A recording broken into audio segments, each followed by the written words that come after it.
"Smile," my father said, pulling me into the frame at the family cookout.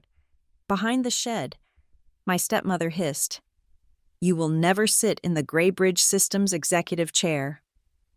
Twisting my hair while music and barbecue smoke muffled the truth, they expected my silence, the same as always. But next week, I would give the company, and our family, a public performance they would never see coming. My name is Tessa Rowan, and I am the risk mitigation lead for Graybridge Systems. My job is to quantify disaster, on paper. It's about predictive modeling and market volatility.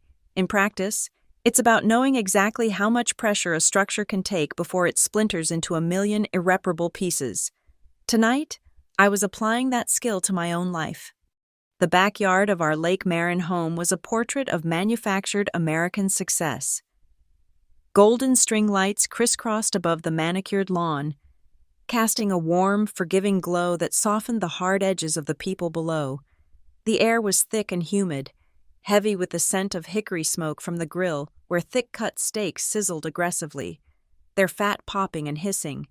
Ice clinked in heavy crystal glasses filled with bourbon and sweet tea.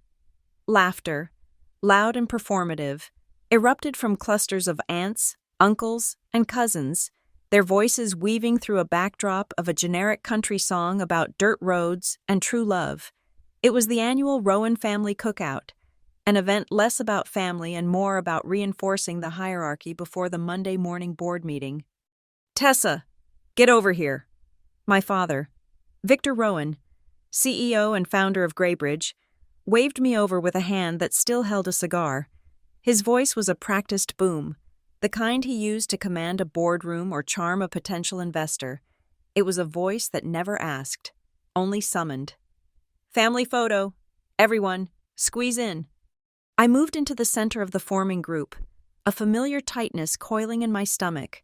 Elara, my stepmother, slid in beside me, her arm draping over my shoulders. Her perfume, something expensive and floral, was suffocating. "That's it, darling," she cooed, her voice a silken counterpoint to my father's roar. Her manicured nails, painted a deep, blood red, dug into the muscle of my shoulder, a proprietary gesture that felt more like a brand than an embrace.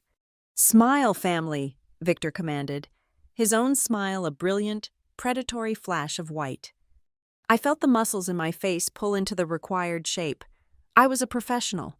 After all, I could model risk, and I could model contentment.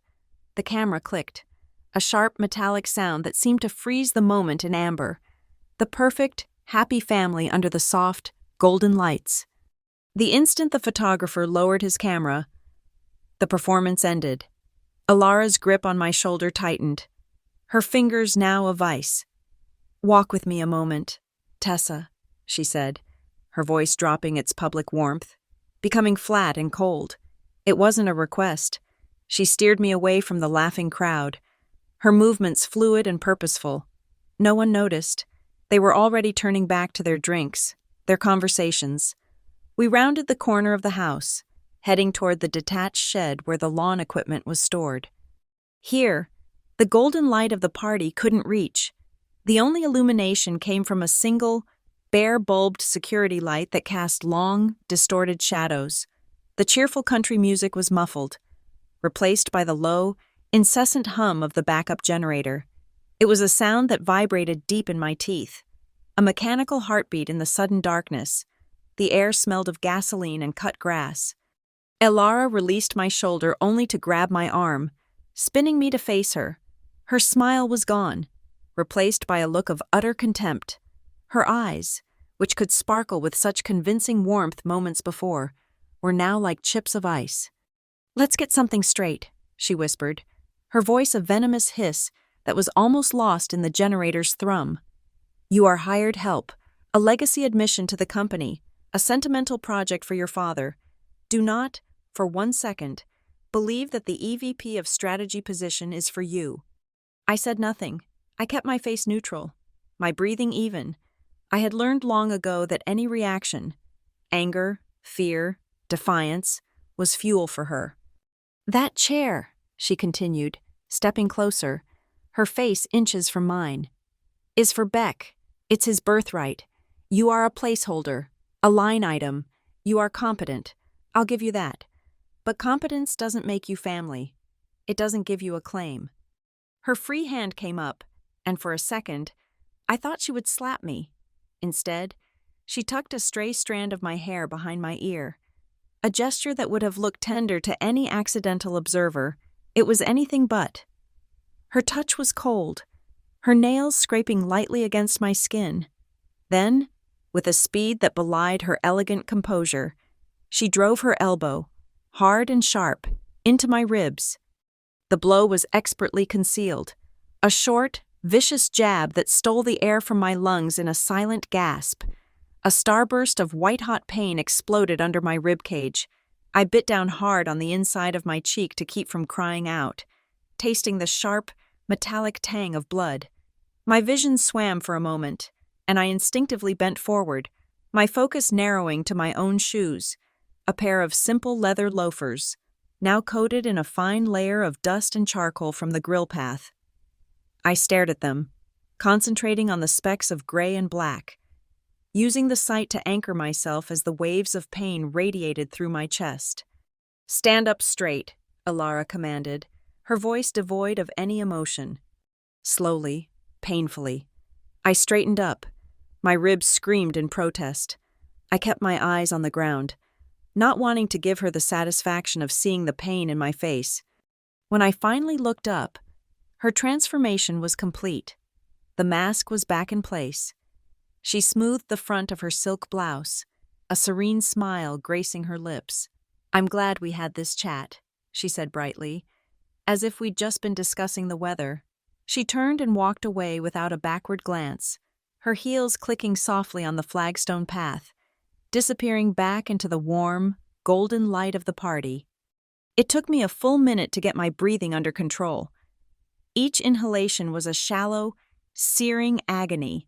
I pressed a hand to my side, feeling the deep, throbbing ache that was already beginning to form.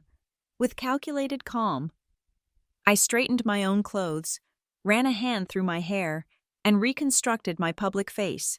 Then I walked back to the party. When I re-emerged into the light, it was as if nothing had happened. Alara was standing by the grill, laughing at something an uncle had said, expertly brushing a thick, sweet barbecue sauce onto a rack of ribs. She looked like an angel, a domestic goddess in her element, the setting sun catching the highlights in her perfectly coiffed blonde hair. She caught my eye and gave me a small, radiant smile, a secret shared between us, a threat. My half-brother, Beck, Alara's son, raised his glass as I approached. At 26, he was boyishly handsome, with our father's smile and Alara's entitled confidence. He was the golden child, the heir apparent. "Tessa, there you are. We're doing a toast." He clinked his glass against mine. "To the Rowan family," he declared, his voice full of unearned sincerity. "Nothing is more important." "To family," I echoed, my voice sounding distant to my own ears. I raised the glass to my lips, the cool rim a strange contrast to the heat in my side. The coppery taste of blood was still sharp in my throat, a physical manifestation of the vow I was silently making. It was the taste of a promise of retribution. My gaze drifted over to the long, rustic wooden table where the buffet was laid out. Propped against a bowl of potato salad was the menu for the evening, printed on expensive cardstock.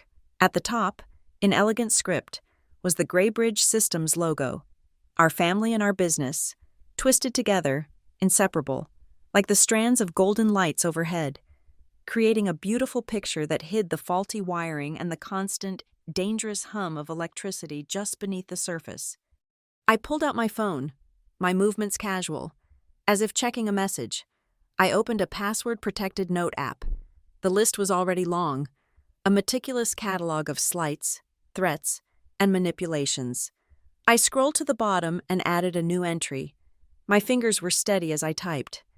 Cookout, Evidence Item 12, Physical Assault, ER, Motivation, EVP Role, Witness, None, Pain Level, 710. I saved the note and slipped the phone back into my pocket. I looked up and met Alara's gaze across the lawn. She was watching me, her perfect smile unwavering.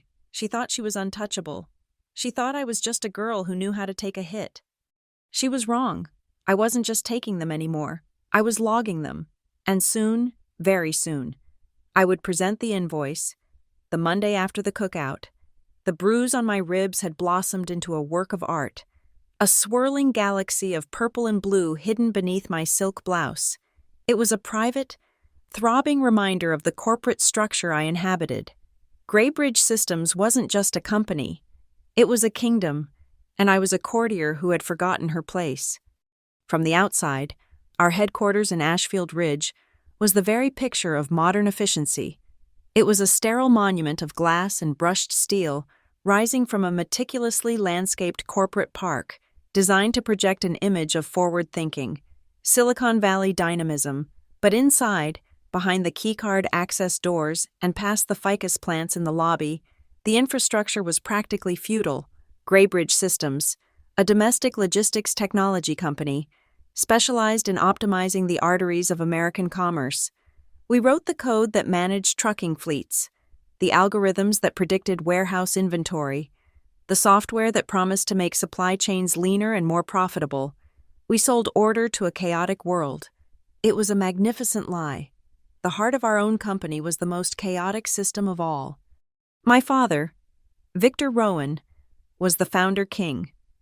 His origin story was the company's creation myth, told and retold at every all-hands meeting. The brilliant engineer who started with 2 servers in his garage and built an empire, he was the visionary, the patriarch. He still saw the company as an extension of his will, its successes his own, its employees his subjects, and every king needs a queen. Alara had ascended to that role with calculated grace. She had joined the company a decade ago in public relations, and now she held the title of Chief Culture and Brand Officer. It was a nebulous, brilliantly strategic position she had carved out for herself. She wasn't in operations or finance. She was in charge of the story. She managed the company's image, both internal and external. She curated the Graybridge Way, a set of corporate values that emphasized family, loyalty, and synergy. In reality, she managed the levers of soft power, shaping morale, orchestrating promotions, and ensuring the only loyalty that mattered was loyalty to her. Her son, Beck, was the crown prince. At 26, he was the acting director of strategy, a title that afforded him immense power with zero accountability. The word acting was a fig leaf, a flimsy pretense of a meritocracy that no one believed in. Beck's primary qualification was his bloodline. He moved through the halls with the unearned confidence of a man who had never faced a real consequence. I'd sat in meetings where he presented multi-million-dollar strategies using buzzwords he'd clearly learned from a podcast that morning. His arguments thin on data but thick with bravado. Seasoned vice presidents, men and women with decades of experience, would nod along, their faces carefully blank. To question Beck was to question Alara, and to question Alara was to commit professional suicide. I was the outlier, the variable that didn't fit the family equation. I hadn't come through the gilded family door. After graduating with a master's in statistical analysis, I had entered Graybridge through their official graduate program for risk analysts. I had been selected through a blind, multi-round process by a hiring manager who retired 6 months later. I had earned my place on merit alone, a fact that Alara both resented and used against me. It made me a useful token. See, Victor's other daughter works her way up, just like anyone else. But it also made me a threat. My legitimacy came from my competence, which meant I couldn't be easily controlled by the family's narrative of inherited privilege. I had to work twice as hard and be 3 times as good just to be considered half as valuable as Beck. The company's board of directors was the final seal on our familial autocracy. It consisted of my father, 2 executive VPs loyal to him, and 3 other Rowans, my Uncle Gene, my Aunt Carol, and her husband. They were pleasant, deeply unintelligent people who understood logistics about as well as they understood quantum physics. Their board seats were a form of familial largesse. In meetings, they were rubber stamps, their nods perfectly synchronized with my father's pronouncements. They were the reason Greybridge had stagnated, favoring stability over innovation, nepotism over talent. It all reinforced the unwritten, ironclad rule of our corporate culture. Whoever controlled Sunday dinner controlled the Monday meeting.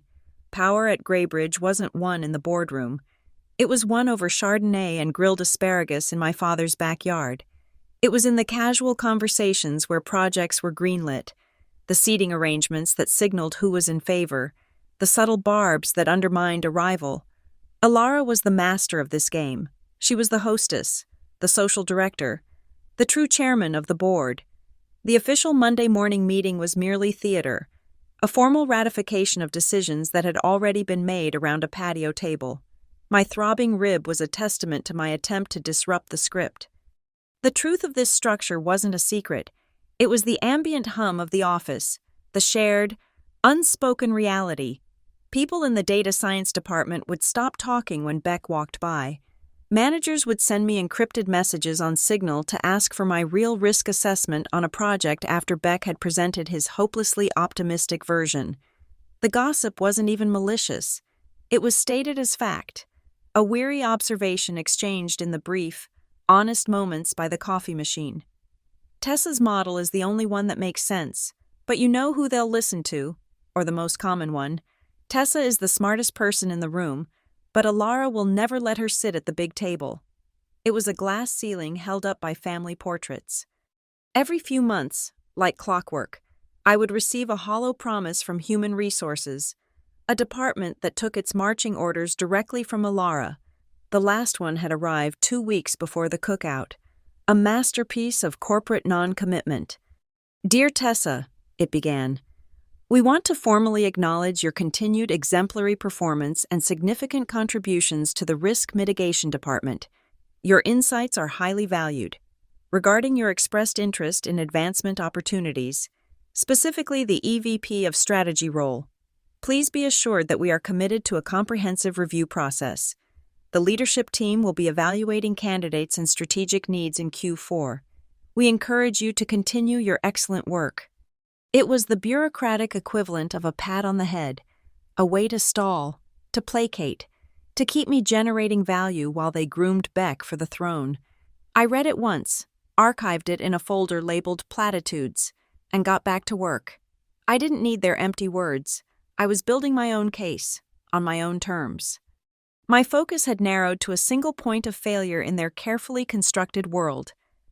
Project Helios, named with my father's typical flair for the dramatic. Helios was the company's great white whale, a next-generation, AI-driven logistics platform that was supposed to revolutionize the industry and secure Greybridge's dominance for the next 50 years. It was also Beck's pet project, the gilded chariot meant to carry him to the executive suite. He was its champion, its public face, its supposed architect. And it was bleeding money. My official risk reports had been flagging it for months. The budget overruns were significant, the timelines fantastical, but my concerns were always dismissed by my father as a lack of vision, and by Alara as a lack of faith in my brother. So I had started digging deeper, outside of my official capacity. Late at night, long after the offices were dark and quiet, I worked from my encrypted laptop at home, pulling data from the company servers. My quest was methodical. I wasn't looking for a smoking gun. I was a risk analyst. I was looking for a pattern, a statistical anomaly, a deviation from the mean that could not be explained by incompetence alone. I began with the access logs for the Helios project folders. Who was accessing what, and when? I cross-referenced this with vendor contracts, payment schedules, and progress reports. It was a mountain of data, a dense forest of numbers and jargon. But I knew how to find the path. I spent my nights sifting through spreadsheets and lines of code, the glow of the monitor reflecting in my glasses, the dull ache in my side a constant companion. The official Rowan family motto, the one my father loved to recite at company picnics and holiday parties, was family first, then business. He'd say it with a broad, sincere smile, as if it were the most wholesome principle in the world. He believed it. He believed that what was good for the family was inherently good for the business. As I sat there in the dark, a web of interconnected file permissions and payment records slowly taking shape on my screen, I felt a cold, clear certainty settle over me. He had it backward. The family wasn't protecting the business.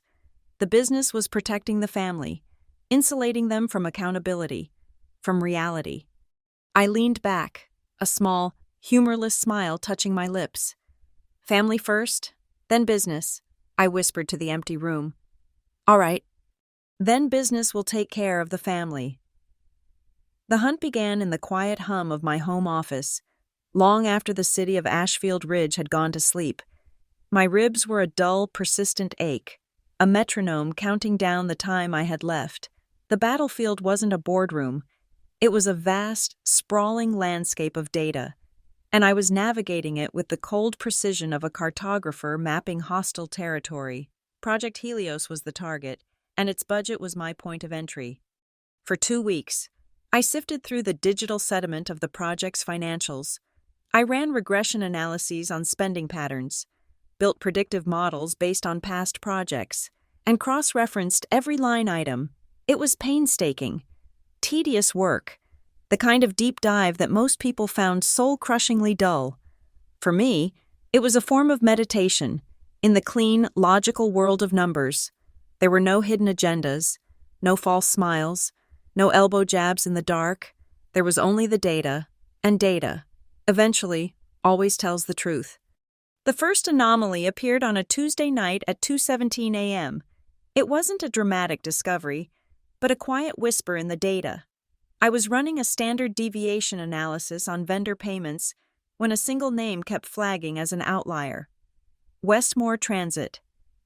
While payments to our other logistics partners fluctuated based on fuel costs, demand, and operational variables, the payments to Westmore were different. They were consistently, unnaturally high, and followed a smooth, predictable upward curve that had no correlation to any market metric I could find. It was a flow of money that was too perfect, too clean. In the messy world of logistics, clean lines are always suspicious. It was a financial shortcut, and I knew in my gut that shortcuts are designed to bypass something, usually oversight. My fingers flew across the keyboard. Who was Westmore Transit? They weren't one of our legacy partners. A quick search of our internal vendor database showed they'd been onboarded just 3 months prior. My next stop was the public domain. I navigated to the Pinero County Business Registration Portal, a relic of early 2000s web design. I typed in the name. The result was stark. Westmore Transit LLC had been incorporated 6 weeks before it received its first multi-million-dollar payment from Graybridge. Its registered address was a PEO box at a mail depot, and its registered agent was a generic firm that specialized in creating anonymous corporate entities. A cold thrill, sharp and electric, shot through me. This was it. The first crack in the facade. I checked my own notes, pulling up the timeline for Project Helios. My breath caught. Westmore Transit was officially born on the exact same day that my father had held a press conference to announce that Beck would be spearheading the Helios initiative. The timing wasn't just a coincidence, it was a declaration. The next step was to examine the invoices. I pulled the payment records, and the justification for Westmore's inflated costs was immediately obvious and laughably vague. Every invoice, for millions of dollars, was padded by a line item that read simply, Synergistic Integration Fees. The fee accounted for a recurring 17% surcharge over our benchmark costs for similar services. 17%. It was an audacious number, just shy of the 20% that would trigger an automatic internal audit. It was the work of someone who knew our systems, who knew exactly how far they could push the boundaries without setting off an alarm. I needed more than just numbers. I needed to connect the abstraction of the data to the physical world. On a hunch, I tunneled into the company's physical security server. It was a risk, but a calculated one. My credentials gave me broad access, a legacy of a network security audit I had led 2 years prior. I searched the logs for the executive parking lot, filtering for Beck's car. I cross-referenced the dates with payment authorization timestamps for Westmore. I found a match. A late night 3 weeks ago. 10:37 p.m. I pulled the footage.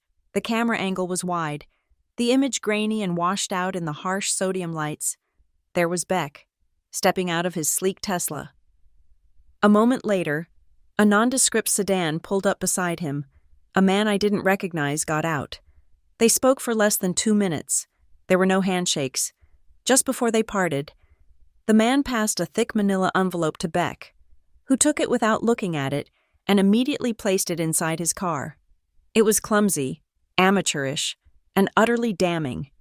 Now I had Beck, but I knew he wasn't the architect. He had the greed, but not the foresight.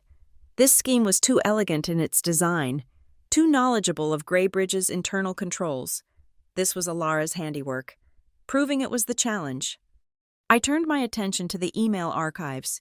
Searching for Westmore yielded dozens of threads, mostly operational chatter between Beck and the Helios project managers. It was all meticulously clean, but I wasn't interested in what was visible. I started downloading the raw email files, examining the headers and metadata of every message related to Westmore's onboarding, and there, buried in the code of the critical email thread where the previous vendor was terminated, I found it, a single, hidden line. BCC, E. Rowan at Graybridge, Systems, Com. She was a ghost in the machine, a silent passenger on a conversation she had no official reason to be a part of. She was watching, ensuring her son's plan went off without a hitch. My heart was hammering against my bruised rib.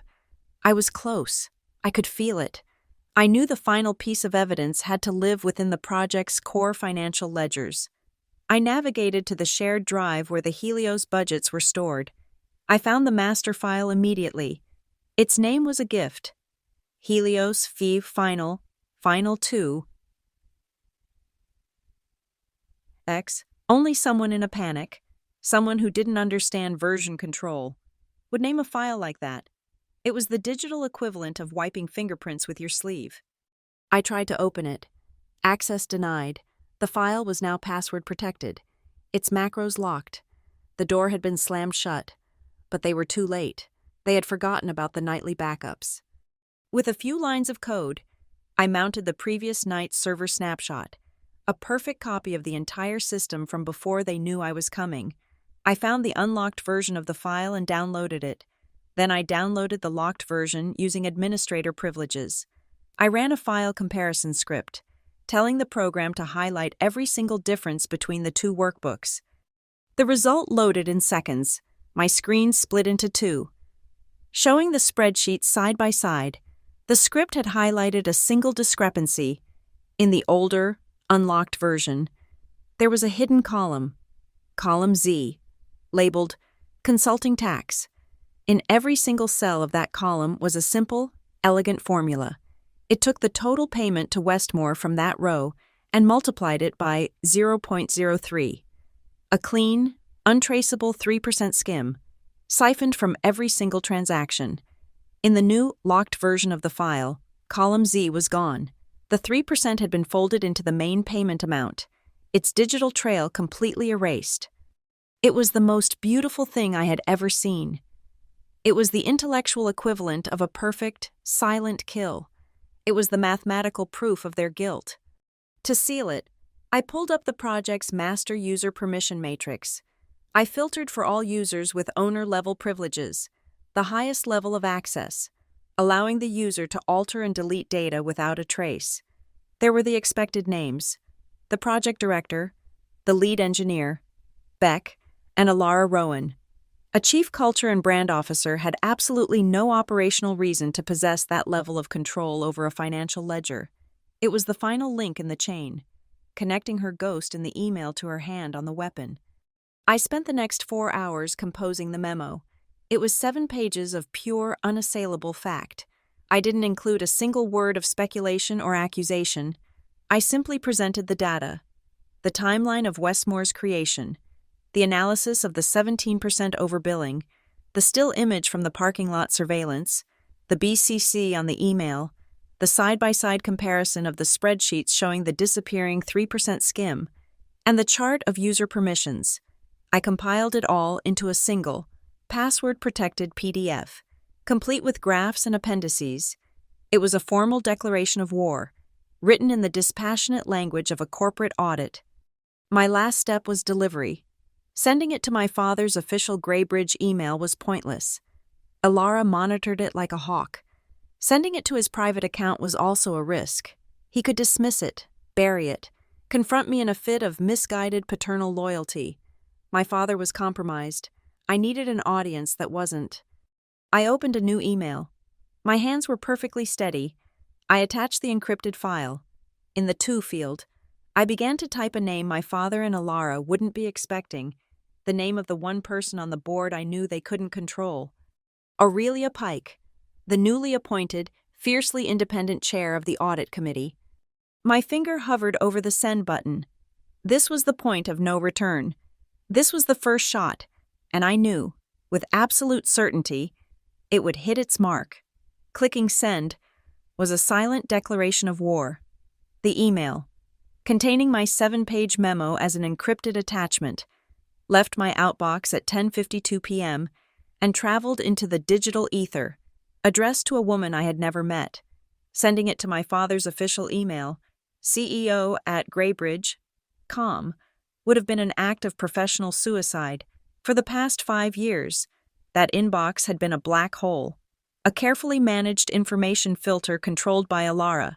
She had convinced my father to grant her full delegate access under the guise of optimizing his executive workflow. In reality, it allowed her to become his gatekeeper, curating his reality, intercepting inconvenient truths, and ensuring that his perception of the company was the one she authored. Any message I sent there would be intercepted and deleted before he ever saw it. My meticulously constructed case would simply vanish. My gamble was on Aurelia Pike. She was the newest addition to the Graybridge board. A mandatory independent appointment pushed through by a block of institutional investors who were growing nervous about the company's clannish leadership structure. Aurelia was a former federal prosecutor who specialized in white-collar crime before becoming a sought-after corporate governance consultant. Her reputation was that of a scalpel, precise, sharp, and utterly intolerant of bullshit. She was the one variable in the Graybridge ecosystem that Ilara couldn't control. She was an outsider, and my only hope. I didn't expect a reply until the morning.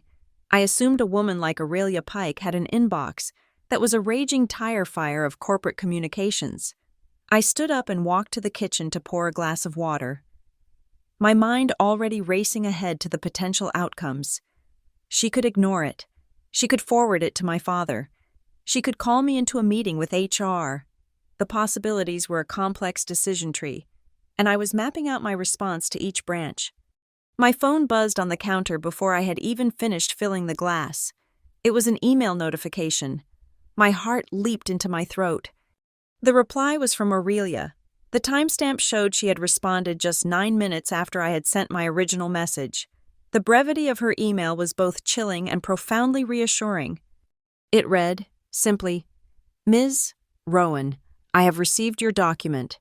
Meet me tomorrow morning at 7:00 a.m., my office. We will not discuss this matter further via corporate email." That was it. No pleasantries. No questions, just a command and a clear, immediate understanding of the security risks. No more corporate email. She knew the system was compromised. She knew we were being watched. In that single sentence, she told me everything I needed to know. She was a professional. She was taking this seriously, and she was on my side. A wave of adrenaline washed over me, sharpening my focus. I went back to my desk and began my preparations for the meeting. I couldn't just bring my laptop. Digital files could be altered or dismissed. I needed a physical artifact, a piece of evidence that could be held. I printed the 7-page memo on heavy, high-quality bond paper. The charts and graphs were crisp, the text stark and black. I placed the pages into a thick brown manila envelope. I didn't use the gummed seal. Instead, I took a roll of wide, clear packing tape from my desk drawer. I carefully folded the flap down and sealed the entire length of it with a single, smooth strip of tape. wrapping it around to the other side. It was a forensic seal. The smooth, glossy surface of the tape would be a perfect canvas for fingerprints. Anyone attempting to open it before Aurelia would leave an indelible, legally admissible trace of their interference. I set my alarm for 5 a.m. and tried to force myself to rest. But as the hours ticked by, sleep was a distant country I couldn't reach. My mind was a whirring server, running through every possible scenario for the morning's meeting. At 11:47 p.m., my phone buzzed again, this time with a text message. It was from a blocked, unknown number. My blood ran cold as I read the 5 words on the screen. Stop. The cookout was just the first warning. There was no ambiguity. It was a direct threat. A confirmation that the elbow to my ribs wasn't a random act of cruelty, but the opening salvo in a campaign of intimidation. I took a steadying breath, my fear instantly crystallizing into cold, hard rage. They were clumsy. This message was a mistake. It was evidence. I took a high-resolution screenshot, making sure to include the block number and the timestamp. Aurelia's email signature had included a contact number for Signal, the encrypted messaging app favored by journalists and security professionals. I opened the app, found her profile, and sent the screenshot. My accompanying message was as dispassionate as her email had been to me. Received at 23:47 from an unknown number. I sent it, and then immediately blocked the number on my phone. The threat galvanized me. They were scared, and scared people get sloppy. I logged back into the Graybridge network via my secure VPN. If they were threatening me, they were also likely trying to figure out what I knew.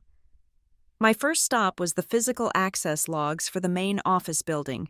I filtered for all activity on the executive and finance floors after business hours. A single entry glowed on my screen. Access granted. User, B. Rowan. Location, 14th floor. Finance archives. Timestamp, 0113 A.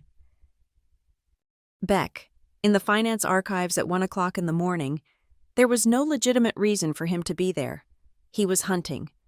I pivoted from the physical world to the digital, tunneling deeper into the server activity logs. I had a hunch about what he was looking for. I wrote a quick script to query all file access events on the Helios project servers that originated from a terminal on the 14th floor within the last hour. The results confirmed my theory.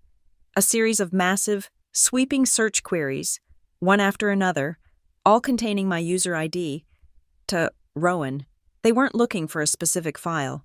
They were trying to retrace my steps, to see which documents I had accessed, which folders I had downloaded. They were trying to map the boundaries of my knowledge. It was time to set a trap. Working quickly, I created a new file on my local machine.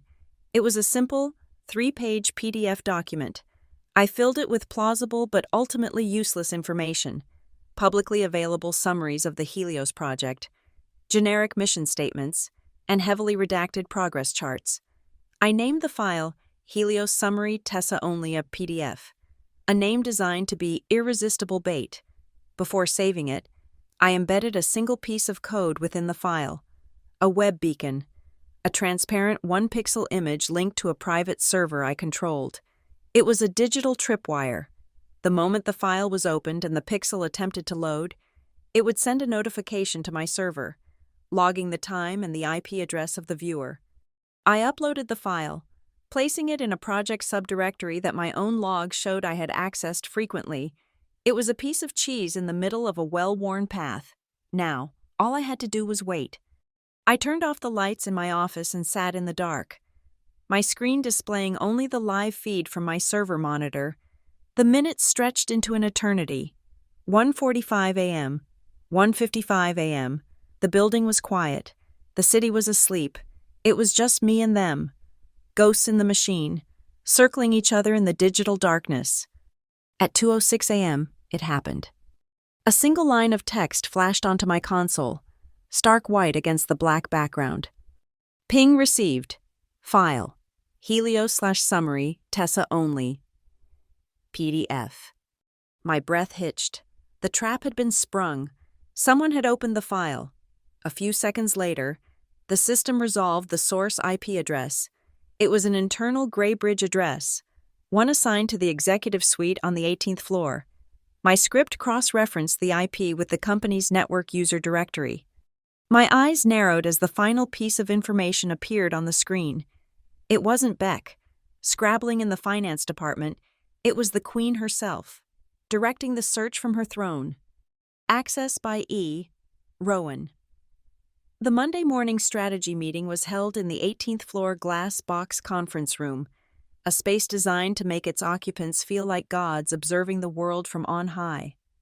Sunlight, sharp and white, streamed through the floor-to-ceiling windows, striking the polished mahogany table and shattering into a million dazzling, blinding reflections.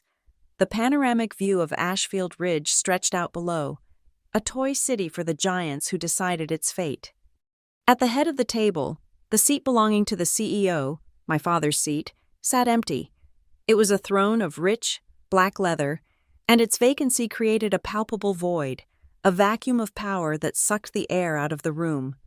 Ilara sat in the chair to its immediate right, a position of assumed authority. She was a regent, her posture immaculate, her presence filling the space her husband had left, beside her. Beck fidgeted with a sterling silver pen, clicking it rhythmically, the small sound a frantic heartbeat in the otherwise silent room. My uncles and aunts, the compliant rubber stamps of the board, were arranged down the sides of the table, their faces placid and unquestioning. I had arrived early, choosing my seat with deliberation, not at the far end of the table, the traditional place for a junior executive, but directly opposite Ilara and Beck. I wanted them to see my face. I wanted to watch their eyes.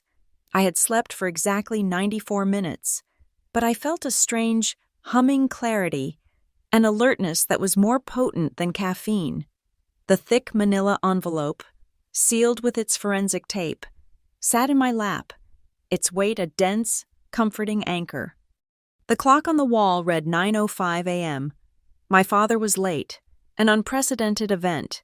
He was a man who equated punctuality with moral character. Ilara, however, seemed unperturbed.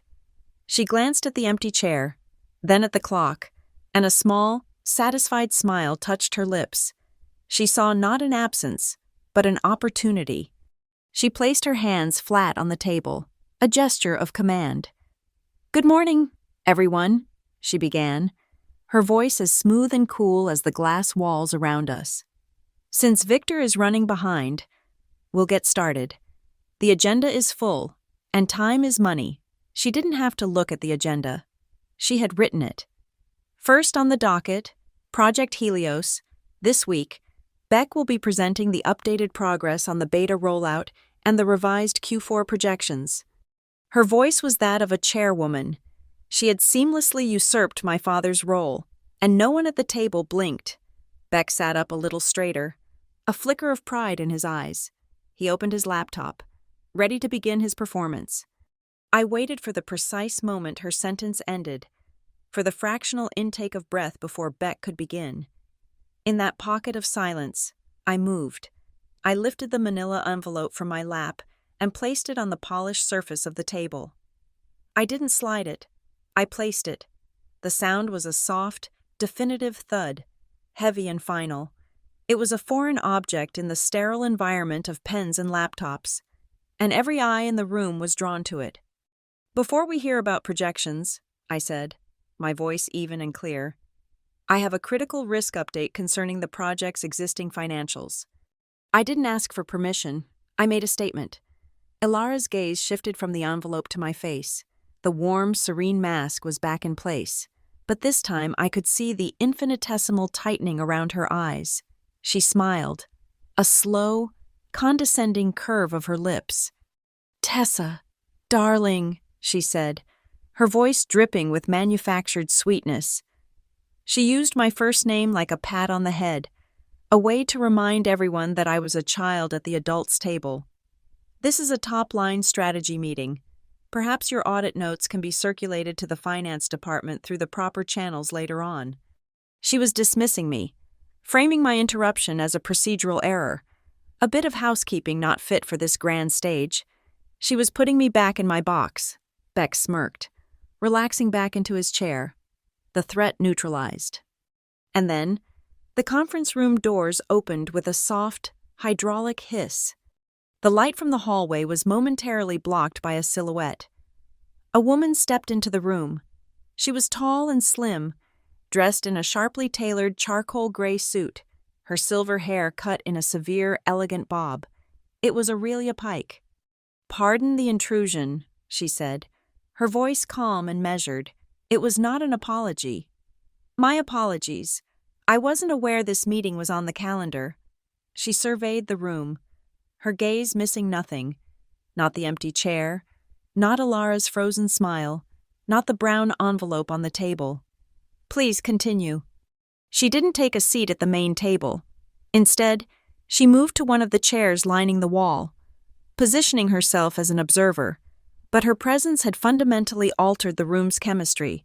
She was the new center of gravity, and we were all caught in her pull. Alara's smile was now a brittle, painted thing. Beck's smirk had vanished, and he swallowed hard, a visible bob of his Adam's apple. My Aunt Carol shifted in her seat, suddenly finding the view of the Ashfield water tower fascinating. They were rats in a maze who had just realized a new wall had appeared. Aurelia's gaze met mine. Just for a second. It was an impassive, unreadable look, but it was all the permission I needed. I had the floor. I didn't open the envelope. That was the ace up my sleeve, to be played later. I spoke from memory, my voice a dispassionate monotone. For the last 3 months, a new vendor, Westmore Transit, has been the primary logistics partner for Helios. My analysis shows 3 critical anomalies. 1. Their invoices are consistently 17% above our established benchmarks, a deviation that is a statistical impossibility without artificial pricing structures. 2. The company was incorporated as a shell LLC in Pinero County on the same day this body approved the Helios project budget. 3. The company has no physical address, no operational history, and no other clients. I paused, letting the words hang in the air. The room was utterly still. These are not markers of a legitimate enterprise. They are the hallmarks of a special-purpose vehicle designed for fraudulent billing. I had delivered the information in under 4 minutes, a cold, clean recitation of the facts I had uncovered. Alara started to speak, her voice sharp with indignation. "This is an outrageous accusation based on—" But Aurelia cut her off, not by raising her voice, but by simply speaking. "A moment, Mrs. Rowan," she addressed me, though her eyes were scanning the entire board. "Ms. Rowan, your memo mentioned user permissions. Could you elaborate?" "The project's financial ledgers show that Lila Rowan has owner-level permissions," I stated, "a level of access that allows for the alteration and deletion of data without record." Aurelia nodded slowly. Then, she turned her calm, prosecutorial gaze upon the room at large. She didn't look at Alara. She looked at the men and women who were supposed to be the stewards of this company. "A question for the board," she said, her voice dangerously soft. "Who approved owner-level permissions for Mrs. Rowan on the Helios project financials?" The silence that followed was absolute. It was a heavy, suffocating thing. My Uncle Gene studied the wood grain of the table as if it held the secrets of the universe. Beck looked at his mother, his expression pleading. Alara's face was a mask of cold fury. At that exact moment, the conference room doors hissed open again. My father, Victor Rowan, strode in, halfway through an apology. "Sorry I'm late. The traffic on the—" He trailed off, sensing the Arctic tension in the room. He saw Aurelia sitting against the wall. He saw the envelope on the table. He saw the expressions on everyone's faces. His gaze landed on Alara, a question in his eyes. Then, he looked at me. And in that moment, the entire dynamic of our relationship shifted. For the first time in my life, he wasn't looking at his daughter. He was looking at his head of risk mitigation, and he saw a 5-alarm fire he hadn't known was burning. Aurelia rose from her chair, her movement commanding the room's full attention. She didn't need an answer to her question. The silence was answer enough. "Thank you all," she said, as if concluding the meeting. In my capacity as chair of the audit committee, I am initiating a special, independent audit of the Helios project, effective immediately. She walked to the table, her eyes finally locking with Alara's. Furthermore, I am recommending to the board a complete and immediate freeze on all project expenditures and vendor payments, pending the results of this audit. She picked up my untouched envelope from the table. I believe this will be a good place for the auditors to start. She held it in her hand. A verdict rendered. The meeting was over. Alara sat, frozen in her chair, a queen on a chessboard who had just realized she was in checkmate. The corporate ecosystem of Graybridge Systems ran on information, and by noon on Monday, the information being traded was toxic. The counterattack began not as a formal declaration, but as a guerrilla campaign waged in the company's digital common spaces. It started in a Slack channel for a fantasy football league, then spread to a channel for sharing pet photos. A video file, grainy and shot on a phone, began to circulate. The video was a masterpiece of malicious editing. It showed me at a downtown cocktail bar a few weeks prior. I was visible for only a few seconds, laughing with a colleague who was conveniently out of frame. Then, a jump cut. The man Beck had met in the parking lot, the anonymous face of Westmore Transit, was suddenly standing next to me. A clever sequence of spliced frames and digital blurring made it appear as if our hands were touching. A conspiratorial, intimate gesture. The clip was only 10 seconds long, but it was long enough. It was a poison dart. Within minutes, the supporting fire began. Anonymous emails, sent from a Proton Mail account, landed in the inboxes of key managers and executives. The message was the same, a simple damning narrative. Tessa Rowan is not a whistleblower. She is a co-conspirator who was cut out of a deal and is now attempting to sink the project to cover her tracks. Ask yourself why she's suddenly so interested in Westmore Transit. This isn't about ethics. It's a bitter power grab to destroy the Rowan family. The attack was brilliant in its viciousness. It didn't just question my actions. It poisoned my motive. In the space of an hour, I went from being a potential hero to a potential villain. I could feel the atmosphere shift as I walked down the hall. The sympathetic glances I'd received that morning were replaced with looks of suspicion and distrust. The whispers that followed me were no longer about Alara's hubris, but about my treachery. I ignored it. I kept my head down, locked myself in my office, and communicated only with Aurelia's newly appointed auditors. I ate lunch at my desk, a sandwich that tasted like cardboard. When I returned from a brief trip to the restroom, I found it. A plain white business envelope was sitting perfectly centered on my keyboard. It had not been there 15 minutes earlier.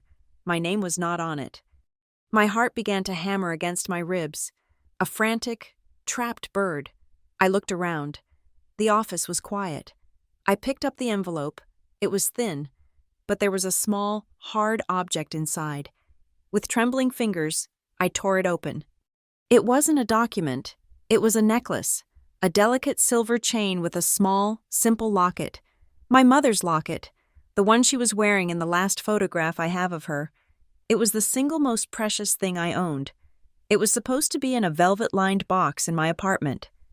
Tucked beside it in the envelope was a small, folded piece of paper. I opened it. 2 words were printed in stark, block letters. Be silent. For a moment, the world tilted. The air in my office felt thin, and a cold dread washed over me. So potent it was almost paralyzing. This wasn't a corporate battle anymore. This was a violation. They had been in my home. They had taken something that was mine, something that was a part of my soul, and were now using it as a gag. My hands were shaking, a violent, uncontrollable tremor. I dropped the locket onto my desk, the silver clattering against the wood. I gripped the edge of the desk, my knuckles white, and forced myself to breathe. In, out, in, out. The fear was a physical thing, a hand squeezing my throat. But beneath the fear, a deeper, colder emotion was rising. Fury, a pure, glacial rage that burned away the panic and left behind a diamond-hard resolve. I stopped shaking, my eyes focused on the locket, and then I saw it. I picked it up again, my fingers now perfectly steady. Near the clasp, there was a tiny, unique imperfection, a scratch, sustained years ago when the chain had gotten caught on a door. I knew it intimately. It was shaped almost exactly like a capital W, a flaw, a distinguishing mark, a fingerprint.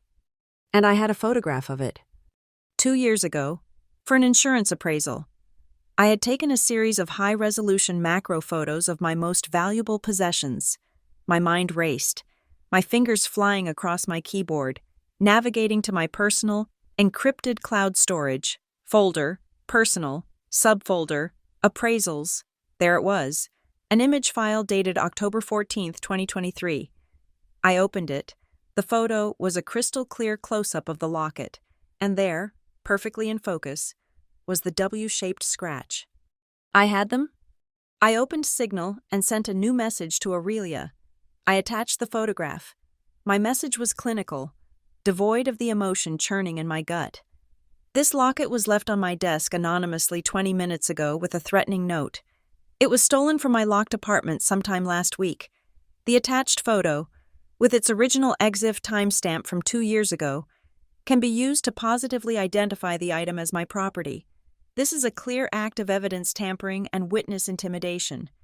Aurelia's response came in under a minute. Do not touch it again. I am sending the head of corporate security to your office now. He will handle it as evidence. The security chief, a stoic ex-cop named Miller, who was loyal to the company charter and not to the family, arrived moments later. He handled the locket and the note with gloved hands, placing them in an evidence bag. At Aurelia's direction, he immediately began the process of pulling security footage from my apartment building. While he worked, I launched my own counteroffensive. My father, in his infinite need for control, had insisted that all family members install a GPS tracking and vehicle management app on our phones. It was for safety and emergencies, he'd said. It was another leash, another tool of surveillance, and I was about to turn it into a weapon. I opened the app. I navigated to Beck's profile. I pulled up his travel history. I scrolled back through the days, looking for the rainy Tuesday night when I'd suspected the break-in had occurred. And there it was, a clear, undeniable data point. At 9:42 p.m., his car had stopped. The GPS pin, accurate to within 5 feet, was located directly in front of my apartment building's main entrance. The duration of the stop, 12 minutes, just long enough for a frantic, clumsy search. I took a screenshot. That was counterpunch number 1. Number 2 was the video. I recognized the bar, the Gilded Lantern. I had been there for a colleague's birthday. I knew the owner, a man named Marcus, who was meticulous about security after a robbery 2 years prior. I called him. Marcus, it's Tessa Rowan. I need a massive favor. It involves your security footage. I explained the situation, how his bar was the backdrop for a doctored video being used to destroy my career. He was silent for a moment. The fact that those bastards used my place to do it, he seethed. Tessa, you'll have the raw, unedited footage from all 4 camera angles in your inbox in 20 minutes. The files arrived as promised. High definition, multi-angle footage with embedded, unalterable timestamps. I found the moment from the doctored clip. The truth was mundane. I was at the bar, paying my tab. The man from Westmore was standing a few feet away, waiting to order. There was no conversation, no eye contact, no touch. He left. I finished my transaction and walked out a minute later. It was a complete, utter fabrication. I had my ammunition. Now it was time to fire back. I didn't leak the information myself. I sent the original bar footage and the screenshot of Beck's GPS location to a trusted contact in the IT department, a woman who owed me a favor and who despised Alara and Beck. I gave her no instructions other than, I thought you might find the truth interesting. It spread through the company's digital bloodstream faster than the original lie had. The unedited video was a nuclear bomb. The GPS screenshot was the fallout. The narrative didn't just stop. It reversed with violent force. The whispers in the hallway changed. Did you hear? The Westmore video was fake. They broke into her apartment. Miller from security confirmed it. It was Beck. They have him on camera and GPS. What kind of idiots? They're not just corrupt. They're desperate. The court of public opinion, which had condemned me at noon, had acquitted me by 3 o'clock and had indicted Alara and Beck in my place. Their clumsy, brutal attack had backfired spectacularly, exposing not my guilt, but the depths of their own depravity. Late that afternoon, I saw Alara in the hallway near the elevators. Her face was pale, her composure cracked. She walked directly up to me, her eyes blazing with a kind of hatred that was terrifying in its purity. She got close enough that I could smell her expensive, cloying perfume. She spoke in a low, venomous whisper, for my ears only. You have no idea who you're dealing with. It wasn't a threat made in the shadows behind a shed. It was a raw, undisguised declaration of war. I looked her directly in the eye. My own fear gone, replaced by something much harder. I think I do, I said, my voice quiet but steady. And I think you're about to find out who you're dealing with.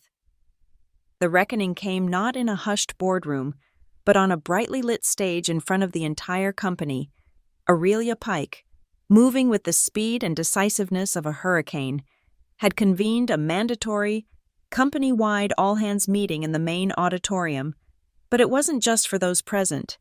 In an act of radical, weaponized transparency, she was live-streaming the entire event to every employee's desktop under the title, An Emergency Initiative on Corporate Transparency. There would be no hiding, no spinning the narrative later.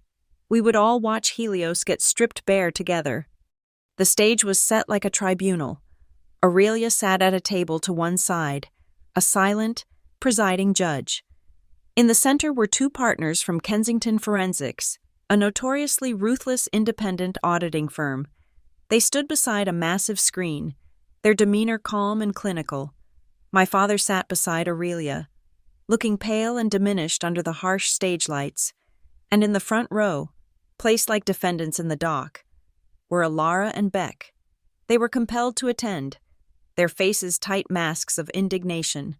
I sat a few rows back, an observer, my presence a quiet testament to the story's beginning.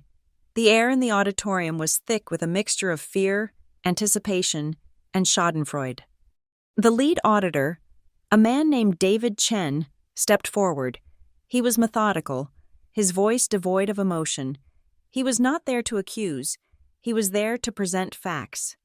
"Good afternoon," he began. "As directed by the Audit Committee, we have conducted a preliminary forensic analysis of Project Helios and its primary vendor, Westmore Transit. Our findings are what we will be presenting today." The first slide appeared on the screen behind him. It was the capitalization table for Westmore Transit. For those who are not familiar, Chen explained, a cap table simply shows who owns a company. As you can see, the vast majority of Westmore, 51%, is owned by a single entity, a private fund named Juniper Vale Holdings. The name was meaningless, a piece of sterile corporate jargon. A low murmur rippled through the audience. Our next step, Chen continued, clicking to the next slide, was to identify the owners of Juniper Vale Holdings. A flowchart appeared, tracing the fund's registration to a law office in Delaware, a state famous for its anonymous corporate structures. Juniper Vale is a shell, a box designed to hold another box, but we were able to obtain the original incorporation documents. He highlighted a line of text. The entity that created and funded Juniper Vale is a boutique PR firm called Everly Crest Communications. He paused, letting the name sink in. We spoke with the Graybridge CFO this morning. He has no record of any dealings with this firm. However, as a public relations company, it stands to reason our own head of PR might be familiar with them. The click of the remote was like a gunshot in the silent room. The next slide was an old press release from the Graybridge corporate website, dated over a decade ago. The headline was banal. Graybridge Systems announces strategic partnership with Everly Crest Communications. The release was full of glowing quotes about synergy and brand alignment, and the Graybridge executive who had signed the deal, whose name was at the bottom of the release, was the company's then rising star in the PR department, Ilara. A collective intake of breath swept through the auditorium. Ilara sat ramrod straight, her eyes fixed on the screen, her knuckles white where she gripped the armrest of her chair. The chain of ownership was now clear. Ilara's old partner firm had created a shell company that owned the majority of the vendor that was being massively overpaid by a project her son was running. Chen was relentless. He pivoted from ownership to control. Next, we examined the project's internal controls. The user permissions matrix for Helios flashed onto the screen, a web of names and access levels. He highlighted 2 names in bright red: Beck Rowan, project lead, and Ilara Rowan, chief culture officer. Their access level was listed as owner. Owner level access, Chen stated coolly, provides the ability to modify, alter, and delete financial data without creating a standard audit trail. It is a level of control that a brand officer has no operational need to possess. He clicked again. An email from Ilara to the IT department appeared, its text magnified for all to read. It was her official request for owner status. Her justification was a masterwork of corporate doublespeak, requesting admin-level access to Helios financial data in order to better support brand messaging and synergistic storytelling around this vital company initiative. The very words she had used to build her empire were now being used to tear it down. Now, Chen said, his voice dropping slightly, we follow the money. The screen filled with transaction logs.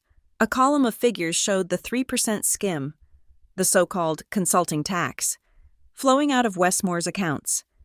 These payments, totaling over $2 million to date, were consistently routed to a single destination account.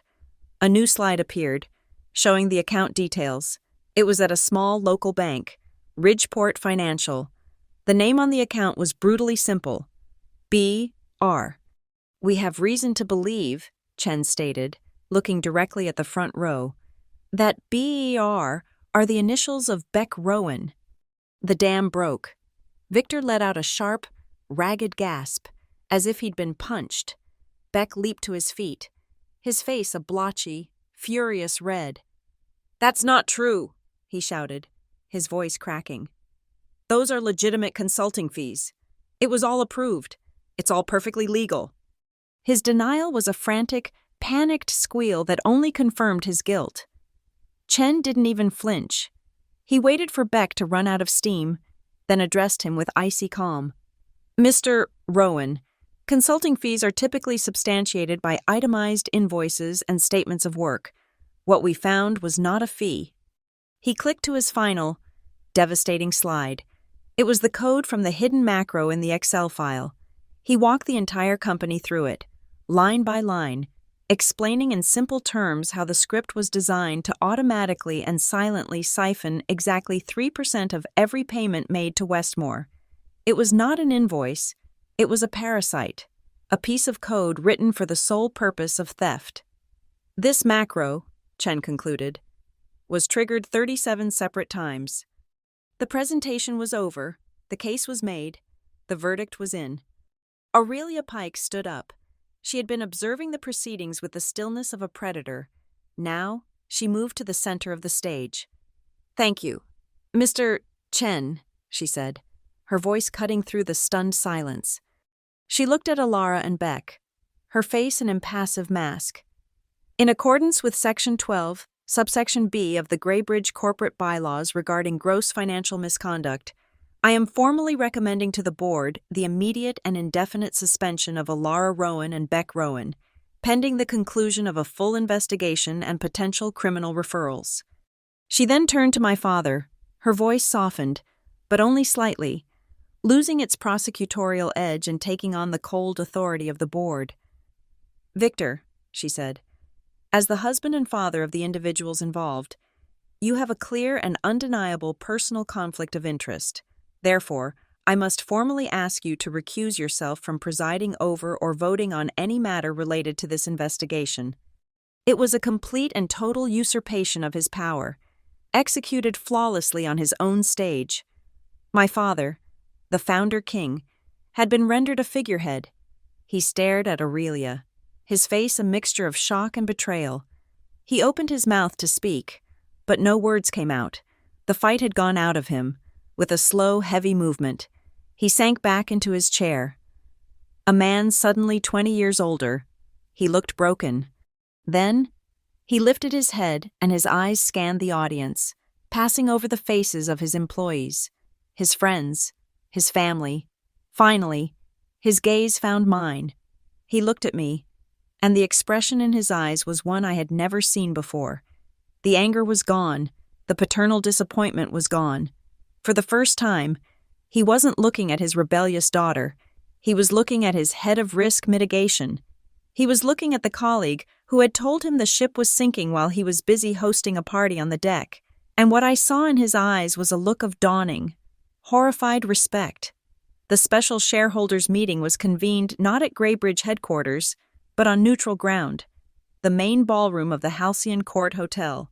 The choice of venue was a deliberate statement by Aurelia Pike. This was not a family affair. It was a corporate reckoning. The room was sterile and impersonal, filled with rows of neatly arranged chairs, a stage, and a massive projection screen. The air was thick with the dregs of hotel coffee and the palpable tension of investors who had seen the value of their shares plummet over the past week. It was a room full of people who wanted answers and blood. I stood at the lectern on stage, the lone focal point. My father sat in the front row, not on stage, a spectator at the trial of his own legacy. Aurelia sat beside him, a pillar of calm authority. My presentation was titled, simply, Ethical Risk and Recovery Protocols. I wore my most severe suit, my hair pulled back, my voice a calm, measured monotone. I was not there to tell a story of personal grievance. I was there as a risk officer, presenting a data-driven case for the survival of the company. I walked them through the fraud, not with the narrative flair of a storyteller, but with the cold, hard logic of an analyst. I showed them the financial models, the statistical anomalies, the irrefutable data trail. I laid out the rot at the heart of Project Helios, piece by piece, until the full, ugly picture was clear. Then, I pivoted to the future. The damage is significant, I concluded, my voice echoing slightly in the cavernous room. But it is not irreparable. To restore shareholder confidence and operational integrity, I propose a 4-point recovery plan, effective immediately. The points appeared on the screen behind me, stark white text on a black background. 1. The immediate and permanent termination of all contracts with the fraudulent entity known as Westmore Transit. 2.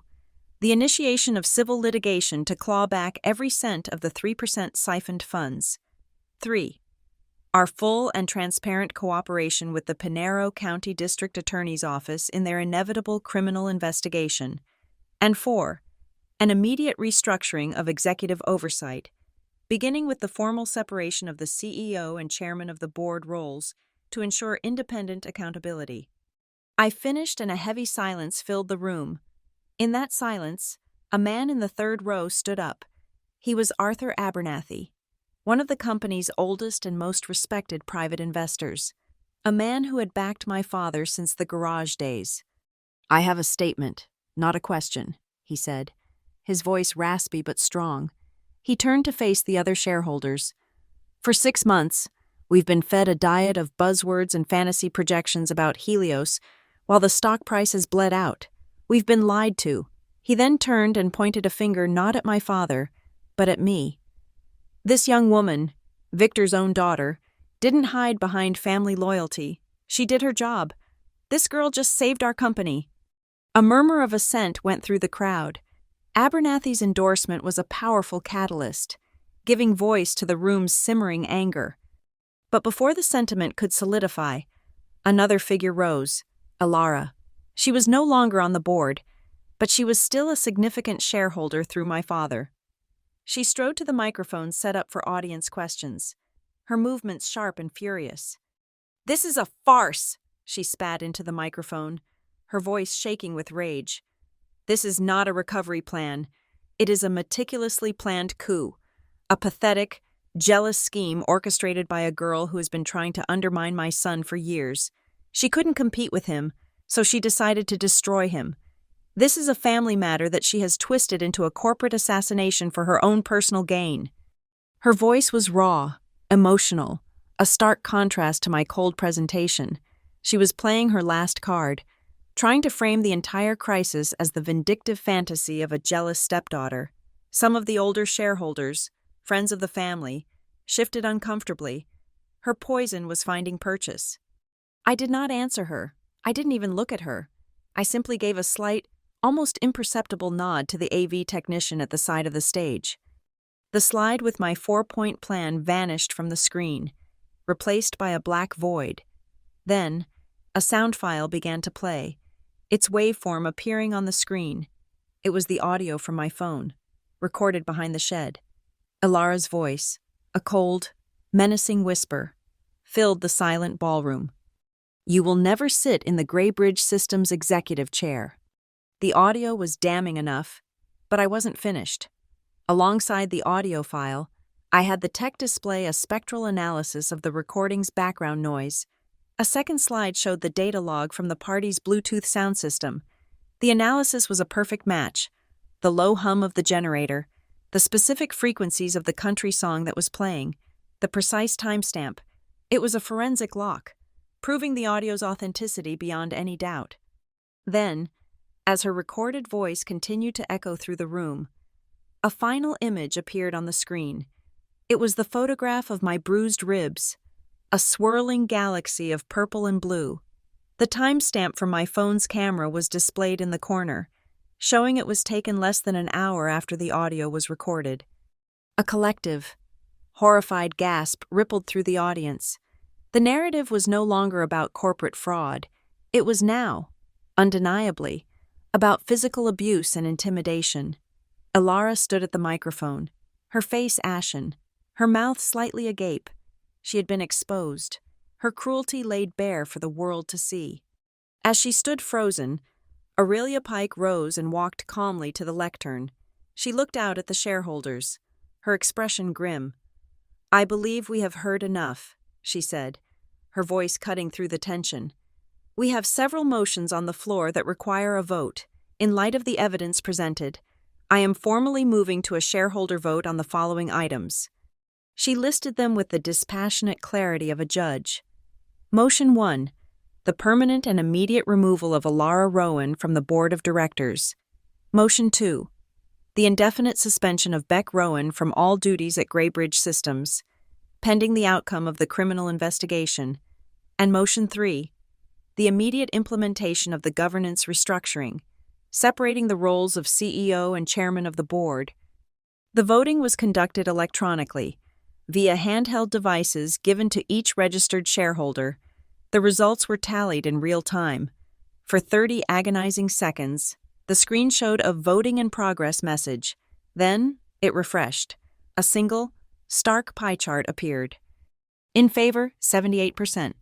It was a landslide, a complete and utter repudiation of the old guard, a revolution conducted in a hotel ballroom.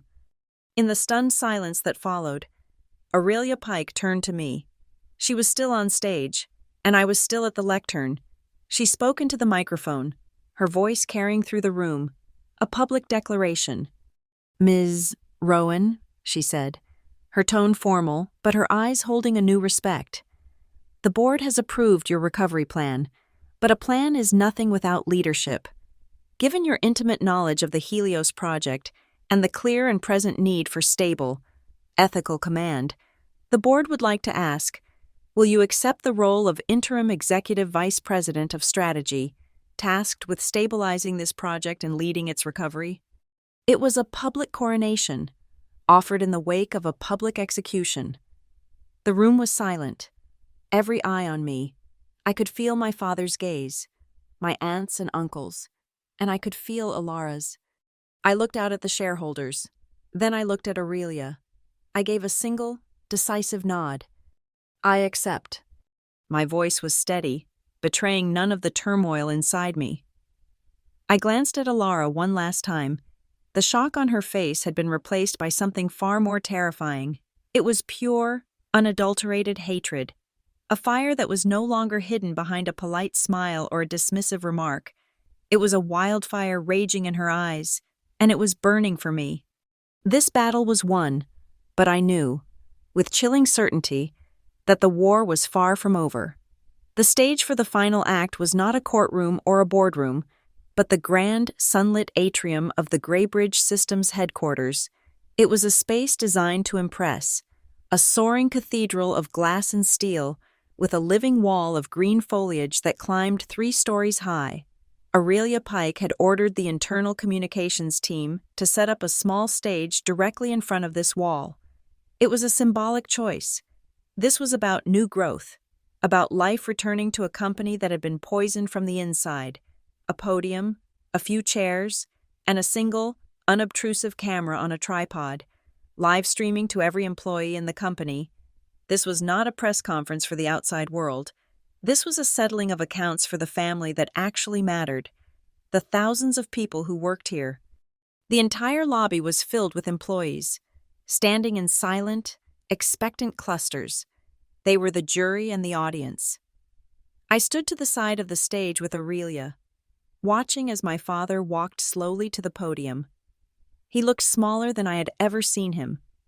The usual charismatic fire in his eyes banked to a low, weary ember. He gripped the sides of the podium, his knuckles white. When he spoke, his voice was not the commanding boom of a CEO, but a quiet, hoarse rasp, heavy with the weight of his own failure.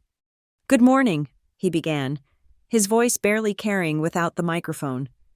He cleared his throat and leaned closer. "For 30 years, I have stood before you and talked about the Graybridge family. I told you that our strength was that we were a family business. I believed it, and I was wrong." He paused, taking a deep, shuddering breath. The silence in the atrium was absolute.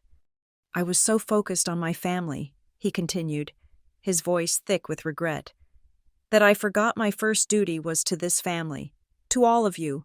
I allowed personal loyalty to blind me to professional corruption. I confused love with liability, and in doing so, I failed you. I failed this company. That era is over. From this day forward, Graybridge Systems no longer belongs to a family. It belongs to a principle. That merit is the only thing that matters, and the truth is the only thing we will build upon." He looked out at the sea of faces, his own filled with a profound and public shame. It was the most honest speech he had ever given. He then looked over at me and gave a small, almost imperceptible nod. It was my turn. As I walked to the podium, I could feel hundreds of pairs of eyes on me. They weren't hostile or suspicious anymore. They were watchful, hopeful. I represented the principle my father had just spoken of. I was the data, the truth made manifest. I did not speak of the fraud or the past. The auditor's report had already done that. I spoke of the future. "My father is right," I began, my voice clear and steady. "Today is a new day, and it begins with accountability. That's why my first act as interim EVP of strategy is to announce a 2-pronged restitution plan. First, as of this morning, we have terminated our relationship with Westmore Transit and are initiating legal action to recover all fraudulent payments. Second, and more importantly, we have identified every client whose shipping and logistics costs were artificially inflated by Westmore's pricing. We will be proactively refunding every single dollar of that overcharge, with interest. Our recovery will not be built on the deception of the past. It will be built on the integrity of our future." I was about to introduce the new head of internal compliance when a commotion erupted near the front of the crowd. A figure was pushing through the throng of people, her movements frantic and furious. It was Alara. Her face was a mask of pure, unhinged rage. Her hair was disheveled, her eyes wild. She had somehow gotten past security. She was a ghost at the feast, a specter of the old regime refusing to die. "No!" she shrieked, her voice echoing in the vast, open space. She lunged for the stage, stumbling but catching herself. Propelled by sheer fury, before the 2 security guards could reach her, she was at the podium. her hand reaching for the microphone, her nails clawing at my arm. "She has no right!" Alara screamed, her voice distorted by rage and desperation. "She is a saboteur! She did this! This is not her company!" She turned on me, her face inches from mine, her eyes blazing. "You are not family!" Her words hung in the air, a raw, desperate cry of entitlement. The camera, which had been focused on me, was now capturing both of us, her rage and my calm, in a single, devastating frame. The live stream was broadcasting her complete and utter meltdown to the entire company. I did not flinch. I did not pull away. I held her gaze. And then, I leaned slightly forward, speaking directly into the microphone she was trying to seize, my voice dropping to a low, clear, and cutting tone. I looked past her, past the crowd, and directly into the cold, impartial lens of the camera. I was speaking to everyone. "Family," I said, my voice steady and unwavering, "taught me how to smile for the camera." I held the beat for a heart-stopping second. "Justice taught me how to look it straight in the eye." It was over. Her final desperate attack had been met not with anger, but with a truth she could not fight. Her power, which had always thrived in the shadows and whispers, evaporated in the bright, public light of the camera. The security guards reached her then, their hands gentle but firm on her arms. "Ma'am, you need to come with us," one of them said softly. The fight drained out of her all at once. Her body went slack, her face crumpled, and a dry, ragged sob escaped her lips. They led her away, a queen without a crown. Her reign ending not with a bang, but with the quiet, pathetic shuffle of her expensive shoes on the marble floor. Aurelia met them at the edge of the crowd and spoke to Alara in a low voice I couldn't hear. Something about the freezing of her stock assets pending the investigation. Across the atrium, I saw Beck. He had been standing near the back, a silent witness. He watched his mother being led away, his face pale and empty. He didn't make a scene. He simply looked down at the Graybridge employee badge clipped to his belt. Slowly, he unclipped it. He placed it on the reception desk, a quiet, final act of surrender. Then he turned and walked out of the glass doors of the building, his head bowed, disappearing into the anonymous city streets amidst the whispers of his former colleagues. The crisis had passed. The silence in the atrium was now one of stunned finality. Aurelia returned to the stage. She held a new employee ID card in her hand. She stood before me, in front of the entire company, and held it out. "Tessa Rowan," she said, her voice formal but imbued with a deep, genuine respect. "Executive Vice President of Strategy." I took the card. The plastic was cool and smooth in my hand. It felt heavier than it should. It was more than a job title. It was a victory. It was a verdict. I clipped it to my jacket.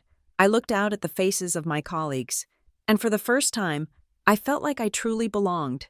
I looked up, and a genuine smile spread across my face. It was not a mask. It was not a performance. It started in my chest and worked its way up.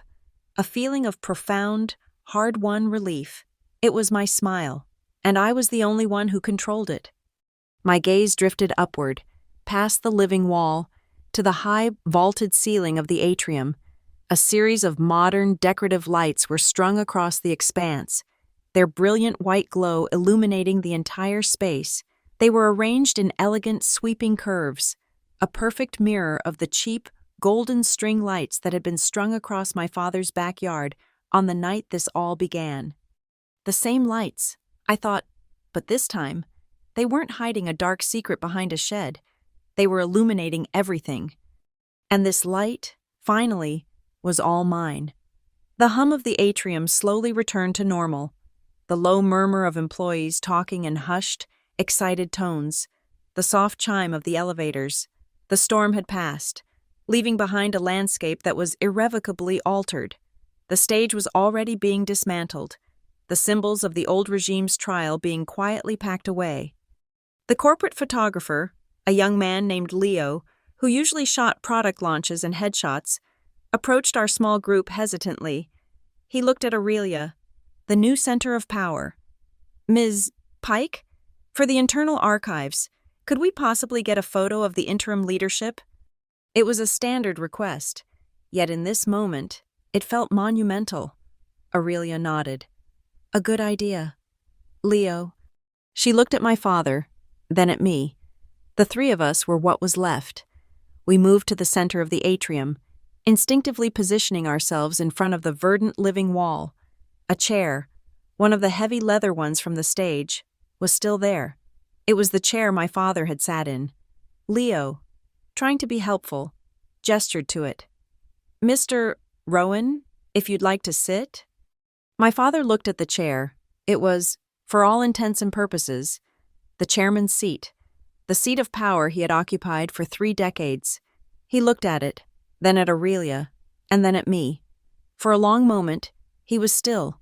Then, with a slow, deliberate movement that seemed to cost him a great deal, he took a half-step back, away from the chair, ceding the center of the frame. He was no longer the patriarch at the head of the table. He was a man in the background. Aurelia saw the gesture and understood its significance. She did not sit in the chair either. Instead, she walked to it and placed one hand gently on the top of its high back. She looked at Leo, the photographer, but her words were for everyone. This seat, she said, her voice clear and resonant in the quiet atrium, is for principal. We'll leave it empty. Leo, sensing the gravity of the moment, simply nodded and raised his camera. That left me. I stood between my father's diminished figure and the empty throne of principal that Aurelia was guarding. I stood in the center of the frame, my posture straight, my shoulders unburdened. There was no one's hand gripping my arm, no proprietary weight digging into my muscle. The space around me was my own. Leo looked through his viewfinder. Okay, everyone, ready? I looked straight into the lens, a small dark circle that held the entire company. I saw a reflection of the bright atrium lights, a constellation of white dots. This was the final photo, the bookend to the nightmare that had started at the cookout. The lens focused, the moment hung, suspended, and this time, it was my voice that broke the silence. Smile, I said. The flash was a brilliant, blinding white, a punctuation mark at the end of a very long sentence. There was no shed behind me. There was no generator humming. There was no one whispering threats in my ear. There was only the clean, quiet click of a camera shutter and the bright, cleansing light. Back in my office, the adrenaline began to fade, replaced by a profound, bone-deep weariness. The silence was a welcome blanket. I sat at my desk and typed out a single, company-wide email. The subject line was, "A new policy." The body was just one sentence. Effective immediately. All departmental reports, project budgets, and vendor contracts will be made available for review in a shared, transparent internal database. Truth is our new metric. I hit send. It was the first official act of the new Greybridge systems, the first brick in a new foundation. I closed my laptop, the screen went dark, and for a moment, it became a black mirror. I saw my own reflection, pale and tired, but my eyes were clear. My gaze drifted down to my collarbone, to where the bruise on my ribs had been. I couldn't see it through my blouse, of course, but I could picture it. It was no longer the angry purple and blue of a fresh wound. It had faded to a sickly, yellowish green, the color of old paper, the last stage of healing. It was no longer a source of pain. It was an artifact, a fossil, a quiet, geological record of the pressure I had endured and the tectonic shift that had followed. My phone buzzed on the desk, a text message. The number was blocked, unknown. My fingers felt strangely heavy as I picked it up. The message was short, the words stark and black against the white screen. We're not done. A year ago, those words would have sent a jolt of ice-cold fear through me. 6 months ago, they would have fueled my rage. Now, they felt pathetic, the desperate, fading echo of a power that no longer existed. It was the last ghost of the old regime, rattling its chains in the empty hallways of the past. I didn't reply. I didn't feel fear or anger. I felt nothing at all. I simply pressed my thumb to the screen, navigated to the message options, and hit block and report junk. The message vanished. The threat was erased. I put the phone down, screen side down, and turned away. I looked out the window at the city lights of Ashfield Ridge beginning to glitter in the twilight. The world kept moving. The past was already receding. The final thought settled in my mind, not as a cry of victory or a whisper of revenge, but as a simple, quiet statement of fact. Family used a smile to hide the truth. I used the truth to end the family. Black screen, the end. Thank you so much for listening to this story. If you enjoyed it, I would be so grateful if you could let me know where in the world you're tuning in from in the comments below, and share your thoughts on Tessa's journey. Your support means everything, so please consider subscribing to the channel, liking this video, and if you really want to help, hitting that hype button to help this story be heard by even more people.